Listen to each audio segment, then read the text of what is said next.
Today's guest is Drew Neisser, the CEO of CMO Huddles, a community and a learning and development platform for B2B CMOs. Drew has been in the marketing agency land for the last several decades, first at firms like Dentsu and JWT, and more recently at Renegade, which he started himself. Here's what I learned from Drew. Are humans better, or is it AI at acquiring traffic through content? Drew and team ran a real experiment. We talked about it. The top challenges that CMOs are facing right now in 2024 and how to overcome them. And finally, how to help your CEO understand marketing through examples. So let's get into it.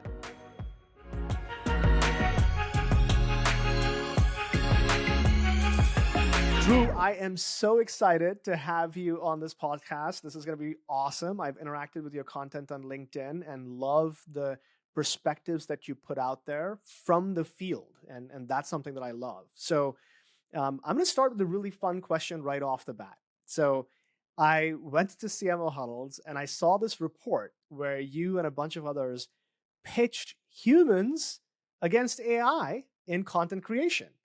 How did this experiment come about? What got you to think about it? And what did you learn? Tell us everything. So part of this was as a service to the CMOs, the CMO Huddles. Everybody, this was very early on. 3.5, I think, had just come out.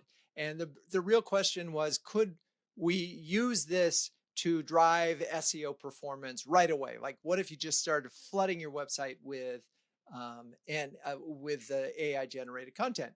So we had a partner who was willing to do it because their whole business was dependent on long form content. So we designed a test where we had 20 pieces of human only, 20 pieces of bot only, and some form of a hybrid content. And they were all placed on the same blog at the time. It was Renegade.com. It's now RenegadeMarketing.com. And we would run 3 a week. So there would be the human and then the bot version and then the hybrid. And we're watching this test going on. And the most interesting part of it was at one point, one bot piece did really well.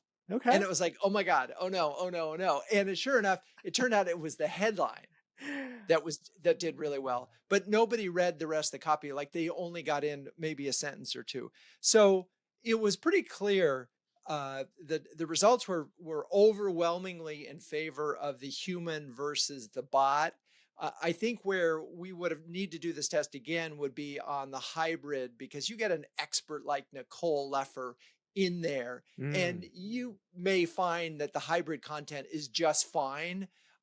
So the real point here is if you're just doing hybrid, if you're just doing whatever the machine gives you versus human, you're going to lose. Got it.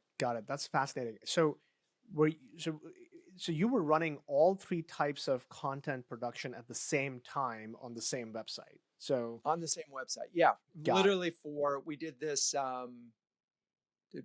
10 weeks, 6 posts a week. Right. Wow. Okay. So you had like significant amount of data as well. And they were all, by the way, 1,000-word posts. They were not insignificant length. So, and that was the size that had been optimized, and the company that helped produce them is in this business. And so they had normative data to know, at least on their website and other places, how that content typically performed.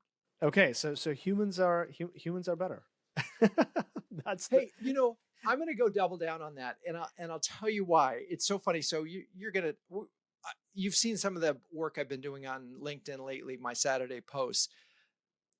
I write 100% of those without any prompts of any kind. In fact, I don't even let Grammarly change a sentence, because if there's a typo, I'll fix the typos, but if there's a grammatical error or a word choice that was wrong, I want it to be called out because it's about engaging in the conversation. And the main idea is and it's just amazing to me how effective those pieces have been. It may have nothing to do with the fact that machines haven't touched it, but I'm kind of getting the point where I'm saying, I don't know, folks.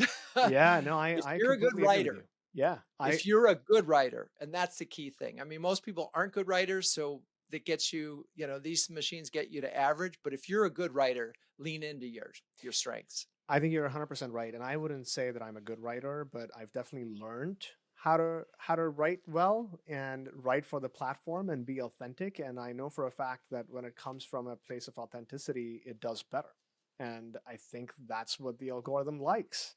So there we go, right? There we go. Okay, so I had a lot of fun reading your LinkedIn bio. You said you are there are only two other people in the world who have interviewed more CMOs than you. So who are they? I want to know, and then I'll have a bunch of follow-ups for you. You got it. So one is Kim Whitler, who's a associate professor at the business school at Darden at University of Virginia, who's a friend, and she's been doing this a long time, and she does research for all her books and so forth. And then the other person is Thomas Barta. And there's a little bit of a cheat here. Thomas wrote a great book on CMOs, and it's sort of analyzed scientifically. He technically interviewed over 2,000 Oh wow. CMOs. Now, I don't think he actually talked to all of them, so there may be a race here. Got it. Well, I gotta go reach out to those two people and see if they would come on our podcast, because There you go. the whole idea is to talk about marketing from a scientific lens, and who better to talk to than somebody who's talked to 2,000 CMOs or is a professor at Darden. Those sound like wonderful human beings. Okay, so with all of the experience that you have, you've written 2 books, you've done 350 plus podcasts, you've done 500 plus articles on this topic of marketing and CMOs and so on and so forth. So I don't know who else I would ask this question to, but how do you define marketing? What is Yeah. marketing? Thank goodness you prepared me for this question, because I define it in a very tight way, which is it's an epic battle for mind space. I like it. An epic battle for mind space. Okay. Right. Because if you think about all aspects of marketing, you're planting seeds in people's brains about your product or service. Yep. And those people, and I specifically said mind space because it's a lot of people's space, and a lot, and on my book, I talk about employees, customers, prospects. If I were to write the book again, I would probably add partners as a minimum of 4 target audiences. And that's a lot of mind space. Those are a lot of different minds, and they're in a lot of different relationships with you. But that's what marketing has to do, is it has to compete for that mind space, because the absence of marketing is no mind space. Yeah, it's a really good point, right? And the topic that the term that I think about when I hear you say that is mental availability. I'm sure you've come across that from Byron Sure. Sharp. And the first time I heard that concept, I just gravitated towards it. This is like 3 or 4 years ago. And I was like, this makes everything clear. And I think you're saying the same thing about you gotta be in the headspace, in the mind space for a consumer, for a specific thing. Okay, so with that, do you feel like that is well understood by the modern marketer, that's marketing? That's an interesting question. Yes, the practitioners that we work with in CMO Huddles totally understand that. The CEOs that they work for do not. The investors that own the companies don't necessarily see it that way. They see marketing as a way they would define it as a way of generating demand for a company's products or services. Yeah.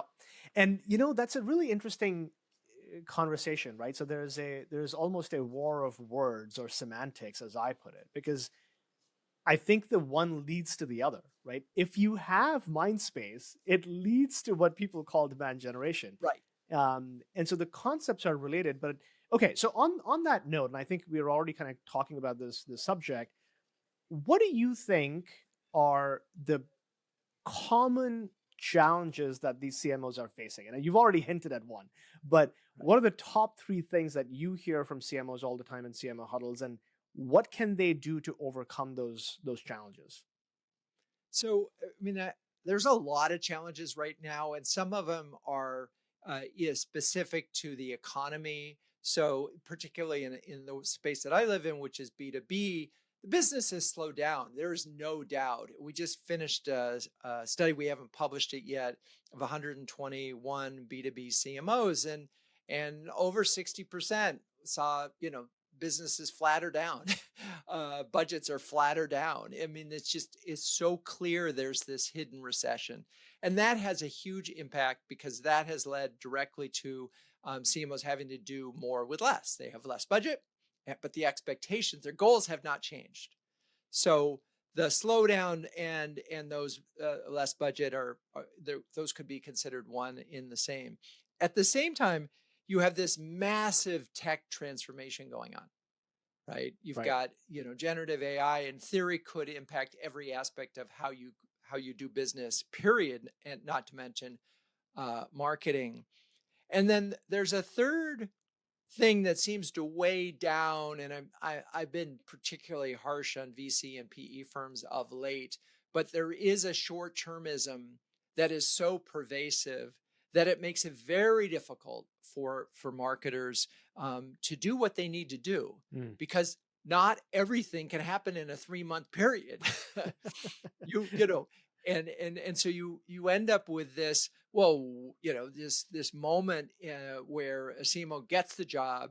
They got a year to sort of transform everything, and by the time, sometimes there's a lagging effect, 6 months, 8 months, 18 months, particularly in enterprise B2B. So short-termism really makes it difficult Mm.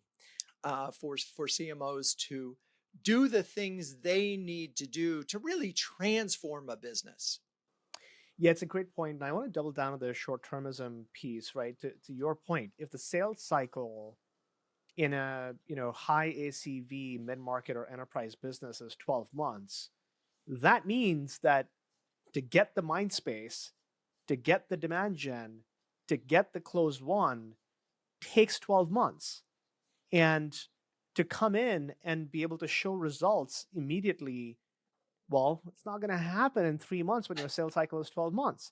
Now, what I think happens is maybe there's some low-hanging fruit, right? Maybe Right. there's a, prioritization issue or a messaging issue or a conversion issue, then you can go and like tackle those.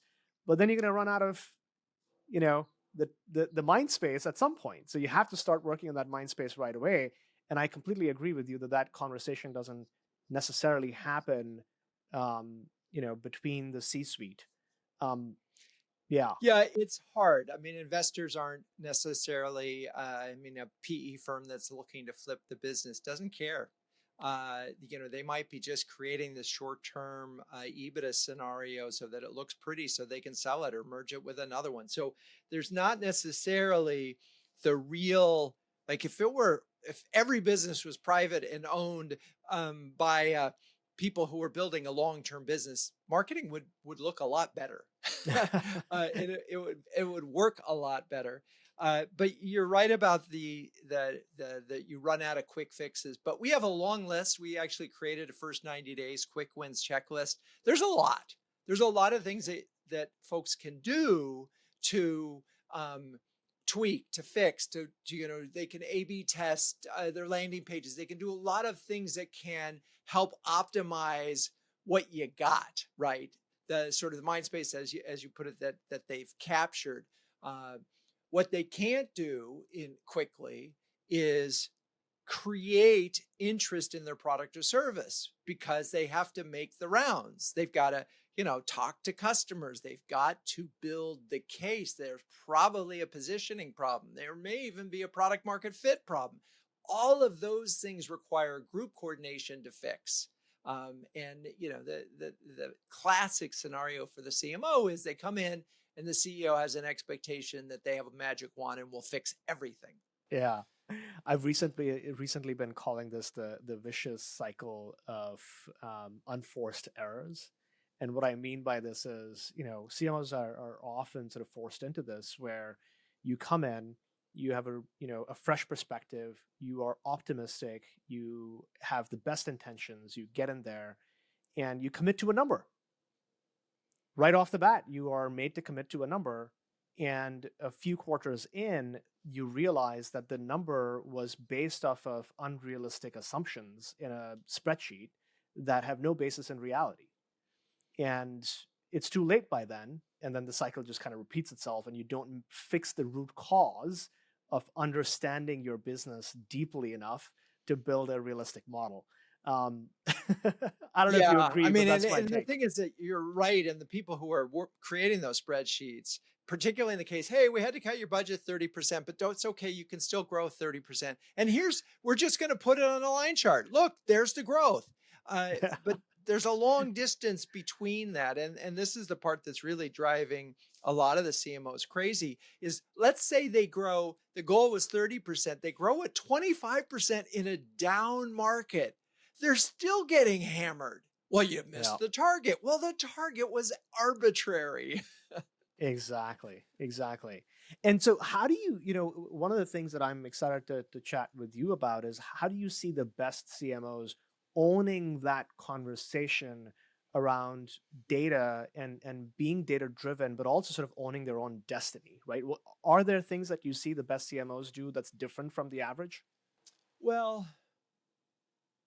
yes, and there's several things, and it starts first with a relationship that they have with the CEO, right? Hmm. And typically it's a CEO, one of the 1 in 5 that might have experience in marketing and sort of recognizes how the marketing lever works. So when you pull that sucker, they know that you don't go into hyperspace speed, from day one, but and also that this is a joint go-to-market effort, not just marketing as a silo doing its thing and so forth. So a great CMO succeeds because they have a great CEO. It is Hmm. almost impossible for the alternative to happen, where a great CMO succeeds without a great CEO. So, what seems to be consistent is that great CMOs know how to know what they're looking for in the CEOs. Yeah. They pick well.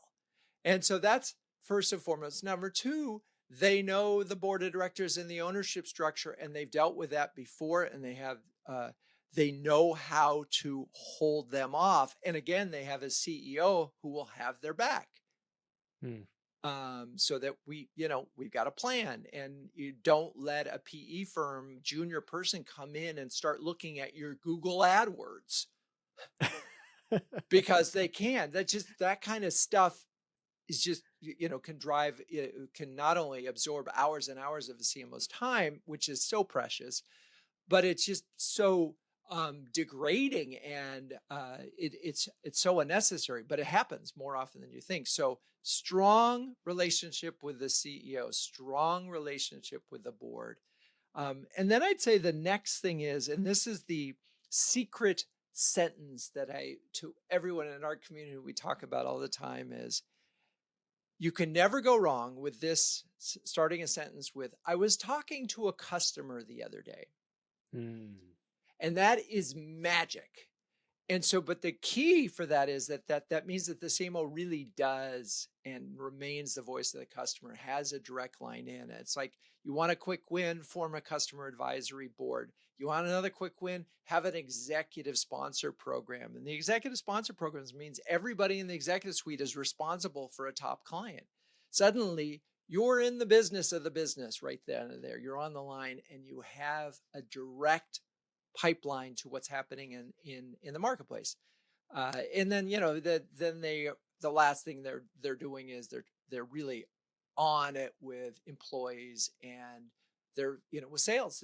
They're making sales calls. They understand what it's like to be in the field, and have empathy for those. So it's a lot. It's a hard job, and don't get me wrong. And even the best ones that I know, often they're in there for 4 years, and they just say, you know what, I've pushed this baby as far as I can. I'm going to step back. And those folks seem to get jobs almost regardless of the economy.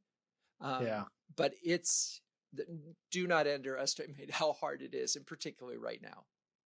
Yeah. No, I think you're 100% right, and I love that last point about the direct line to customers, right? I actually tell this to everybody. I've been a VP of marketing before, and I tell my team and anybody who's looking to, rise to leadership is if you're not talking to customers every week, you should not be in marketing. Right. Because what are you even doing, right? Like the to the point of getting into the headspace, getting into the mind space, you cannot do that if you don't have a direct line. You can't do that by looking at a survey result or reading a transcript of some report that somebody else has created. You gotta talk to the real human beings. Somebody calls it anecdata instead of anecdotal, but it's so important to have those stories of a customer and the customer, what they're feeling and saying. And it's funny because the CEO who doesn't get marketing will suddenly get it when they're talking to a customer and the customer said, "Hey, I saw your XYZ promotion the other day. That was really cool." And it's like, "Oh, you liked it?" And so Yeah. they suddenly feel it, or they're at an organization where somebody's actually heard of their business, or they're at an organization, they're at an event, and nobody's heard of their business. They go, "Uh oh, we got a problem." Yep. Yep. That's a very good point. Okay, so you said anecdotal. I like that. I didn't make it up; I stole it. So let's talk about data a little bit, right? So obviously, data is critical in what's happening in marketing. It has always been critical. It'll continue to always be critical. How do you think marketers, like, where are they sort of doing well with data-driven decision making, and where do you think that they're not doing well? If there was, if you've had discussions around these. Yeah, we talk about it a lot, and it's I it's very complicated, and because most of the time you can measure the little stuff and you can track that. And what I see a lot of is the more time is focused on measuring and adjusting the little stuff. I'll give you an example. Subject line email testing. Easy to do, great thing. I don't want a CMO anywhere near that. But often they get that kind of data. AdWord optimization, another example. Great stuff, good data, but that's here. And the Yep. irony is, and there's all sorts of levels of testing going on and data being captured where the testing and data isn't aligned is like at the highest level, like your positioning and your messaging and so forth. And those seem to be made without a lot of data. Now, I think Mm. there's obviously a role for intuition and creativity. And if you read my book, I believe strongly in that. But it's just ironic to me is that we test the little things and we don't test the big things. I love it. I love it. I love that call to action, right? Like, go test the big things because they are the ones that are actually going to be the big needle movers, right? As opposed to a bunch of micro, local maxima sort of optimization. Let me give Um, you one other thought on that. And I write about this in my book in the last chapter, which is really encourage CMOs to have 10 to 20% of their budget in experiments. And those love experiments it. have clear metrics and the metrics that you've worked on with the CFO and says, hey, if this does this and achieves these kinds of goals, are you with me here? Are you going to back me up and say this was a good investment because you laid out the parameters for it? The reason that you got to have that money there and doing it is those could be the big bets of tomorrow. Uh, and Yep. there's a lot of debate in that in our space about whether or not you can do that. But I have seen that several times where the little bet becomes the big bet, and so you just got to have some of those things in the works, and most of the time they are testable. Yeah. No, I think you're 100% right. I haven't come across a single hypothesis, and this is what we do for a living, right? We are in the measurement and experimentation space. So I haven't come across an idea that cannot be tested in a real world scenario. And I love your 10 to 20% number. I've talked to several, folks who are big on their marketing budget, and that's exactly what they're doing. They have a BAU budget, a business as usual budget, and they have an experimentation budget. And it's exactly that number, 10 to 20%. Because, and by the way, one other fun stat, 7 out of 10 experiments are going to fail, which is fine. The remaining 3 that succeed are going to become and blossom into the next sort of, big contributors to growth in the future. So you have to have that expectation going in. Yeah, I'm going to build on that. And there's 2 thoughts that I have as a result of what you just said. One is not every CMO can get away with breaking that budget up, because when they see the experimentation, that's the first thing the CFO comes through. Oh, that's play money. We'll just take that. When it's not, it's really not. I mean, I write about Yep. it in my book, how that one person had an experiment going pre-COVID that ended up being their entire program post-COVID. Yeah. So, those experiments are not that. I think your point about failure is absolutely true, but I want to also sort of step back and say, a lot of times it's smart to look at your budget as a stock portfolio with an overall goal. Try to get them out of being individual stock pickers. Keep everybody away and say, Yes. I'm committing to this overall goal and I'm going to get there, but let me play with the mix because I need to all the time. And Yes. so if your budget's going to be, your experimental budget is going to be at risk, you may not want to call it that, but you need to have Sure. control of the overall thing. And I think this stock portfolio approach is helpful language because in theory, a Yeah. CFO understands that. I think you're right on the money, and continue to play on the finance terminology, right? Think like an investor is what I often tell our customers. Is if you're thinking like an investor, if you're thinking like the finance person, it's all about the maximization of the overall number, and then you figure out where the individual sort of the stock picks of the day that'll change by the day, by the week, by the month. But if your overall returns are looking good, Right. you're fine. Okay, so on that note, now switching gears a little bit and talking about maybe folks who are earlier in their career. They're not CMOs, they're not VPs of marketing. They're maybe running a channel, or they're running a program, or they're running an individual sort of strategy. What advice would you give them as they navigate and want to grow in their careers? What should they focus on day to day? Well, we've already touched one is like, getting close to the customer, own the customer, be the voice Yep. of the customer. You'll never go wrong there. Number 2, I heard this at a conference the other day from a CMO of a very large global company saying every one of her people on her team have to know the numbers. And, knowing the Mm, numbers means knowing what are the numbers of the business that matters. And some companies make it easy because they say, here are our KPIs and blah, blah, or there's a dashboard or yeah. whatever. But you got to know the business impact that you're having and understand that. And probably the third thing is spend some time with somebody in the department of finance and learn how the company makes money. Because again, Yeah. as long as I you love that. know the consumer really well and you know the how the company makes money and the numbers that you're delivering, you can have a conversation with anybody in the organization and evangelize about the effectiveness or lack of effectiveness of marketing. Yeah. That's a great point. I recently challenged myself to add a fourth one, and I'm curious to get your take, is to find time for creativity. And what I mean by that is, we've all gotten so used to operating by numbers, coloring by numbers, whatever you want to call it. I feel like we're not paying enough attention to the serendipity in those customer conversations, in understanding the market and understand the job to be done, and coming up with creative concepts that are going to look risky to the rest of your team, to finance, to product. But at the end of the day, it's that creativity is what breaks through. I'm curious what you think Uh, about that.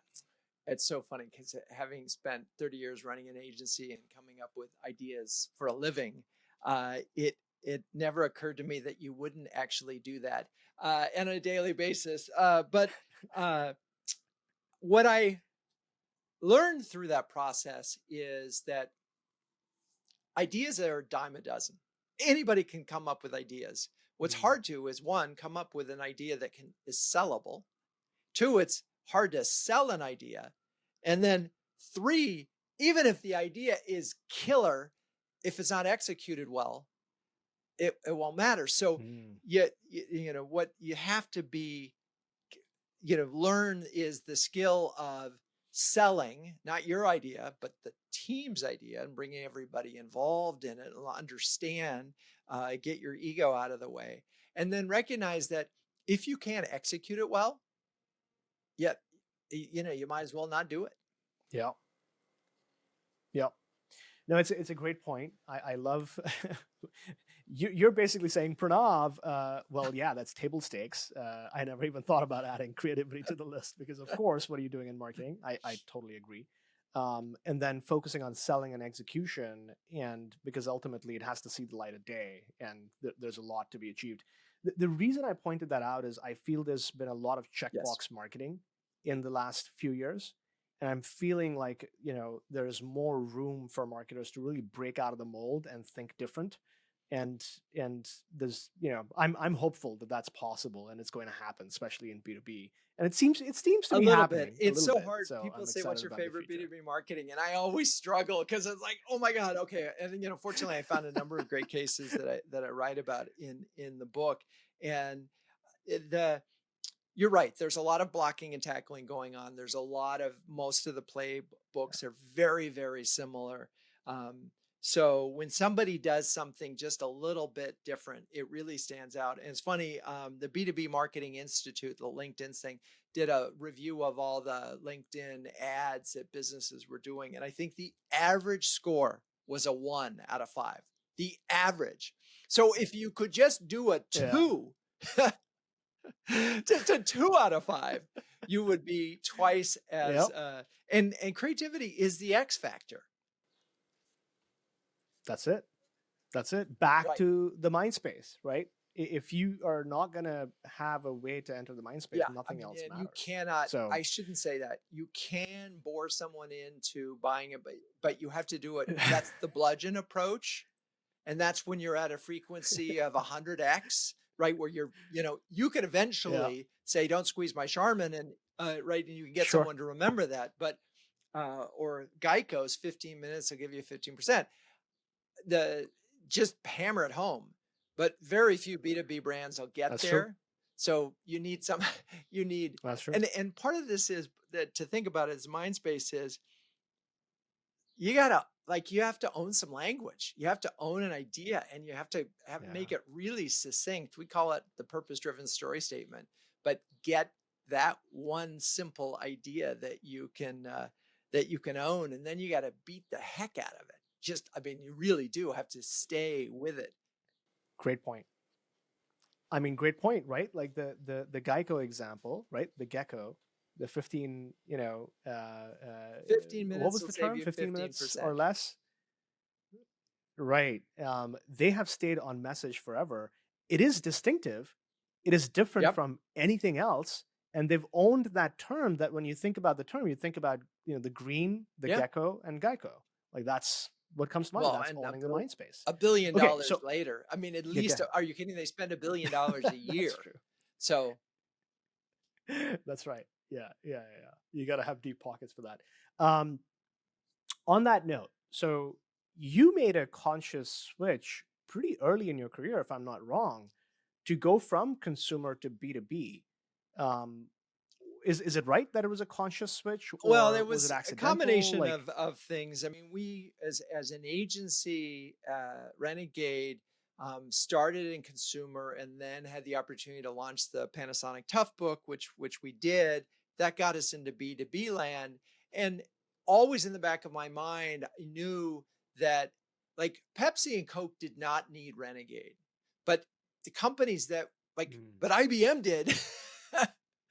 They needed a Renegade agency. And so, we ended up working with them like 4 different times. And so I just found that, again, the creative bar was both lower and higher in B2B, and in that it was harder to sell in creative ideas, but it didn't take that much to be creative. And so I found we could just have a lot more success, and with a lot less competition, as the renegades of B2B. So that was sort of why we did it. I mean, it's always, uh, and I think every agency has to have a focus. So that's why we ended up sort of dropping most of our B2C. Got it. Got it. Okay, that's interesting. Do you think that there is a massive difference in sort of the core of what you have to do in marketing between consumer and business? And I know I get a lot of flack on this one because pundits will say there's no B2B or B2C, there's only H to H, human to human. And I have never actually seen a consumer playbook work for a B2B brand. So I'm waiting for those pundits in particular to show me, to take the B2C playbook, which is all about reach, and show me that actually works in B2C. And the reason that it's so problematic is that number one, buyer. In B2B, often there's a buying committee. So you're selling to 15 people, not one, with each of them having their own framework for assessment. Two, the user often isn't the buyer. So, somebody's buying a corporate-wide thing, and now there are exceptions to that, and those are, product-led growth companies, and take a Sprout Social, and an individual user gets it, and then next thing you know, it becomes a corporate thing. But for the most part, you have this individual that might want to help the organization buy it, who may or may not even be the user of it. So it's just infinitely more complicated to close a deal. And then you have distribution channels in the fact that you don't just rarely in B2B does someone go to the website, purchase, boom, done, see you later, right? Obviously, if you're targeting small businesses, you have product-led growth, it's different. Those are more like consumer things. I mean, Constant Contact is more like a consumer business than an enterprise B2B, which is just a whole nother ballgame. So, and I'll tell you what, when we started CMO Huddles in 2020, we started both with B2C groups and B2B groups. And initially, I thought, oh, well, maybe we could mix them. And the truth is, we couldn't. The conversations that the B2C people wanted to have were so freaking different. The amount of work that a B2B person has to do in sales enablement, I mean, it's just crazy. The amount of work that they have to do in customer success, the amount of work that they have to do. Whereas, the marketer in B2C. Now, here's the irony. If you're at P&G and you're that head of product marketing for Tide, you have a P&L. You're running a business. You're in charge. Yeah. The B2B equivalent of that doesn't exist. So I'm not saying anything bad about B2C at all. I mean, I think in many ways they're really smart. They spend some money and they see the action happen on the other end. It's just different. And I have found that through CMO Huddles that we can have better, more meaningful conversations if we just have B2B people in the room. Yeah.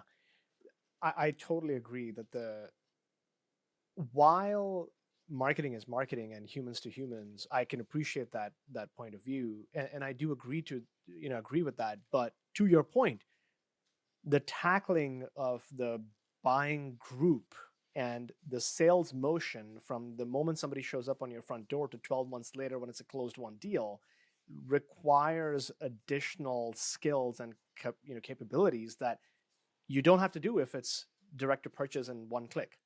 And it's a different ballgame. So we should talk about it in a different way. Okay.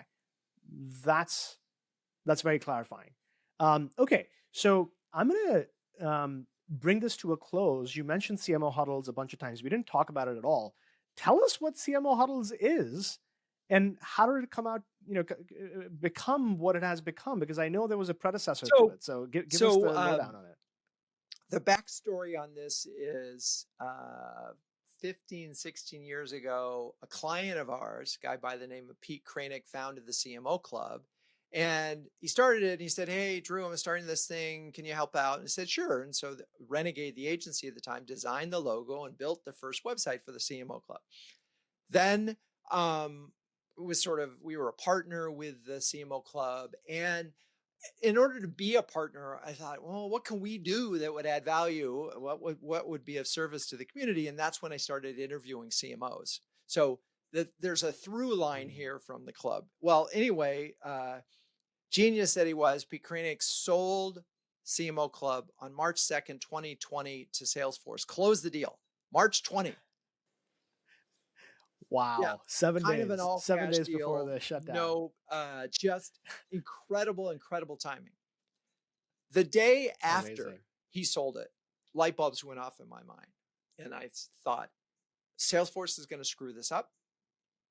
Then the pandemic hit, and they're really going to screw it up.